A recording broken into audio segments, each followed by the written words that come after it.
یہی مہینہ تھا، 10 محرم تھی اور جمعے کا دن تھا اور نماز کا وقت داخل ہوا کہ امام علی مقام نے اپنے لشکر کے سردار زہیر سے فرمایا ان سے کہو جنگ بند کریں یا تھوڑی دیر کے لیے رک جائیں، میں نماز پڑھ لوں، ہمیں نماز پڑھنے دیں۔ تو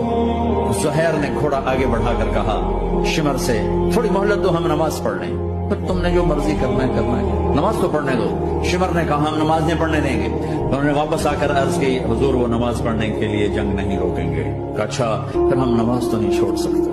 میرے رب کی قسم اگر حسین نماز نہ پڑھتے تو انہیں کوئی فرق نہ پڑتا، لیکن ایک فرق پڑتا کہ پھر پیغام ادھورا جاتا ہے کہ ہم نے تلوار کی دھاروں کے نیچے بھی سر جھکانا ہے اور ہم نے تڑپتے جسموں کے ساتھ بھی سجدہ کرنا ہے اور ہم نے زخمی جسموں کے ساتھ بھی اللہ کے سامنے رکوع کرنا ہے اور ہم نے خون آلود جسموں کے ساتھ بھی رب کے سامنے کھڑے ہو کے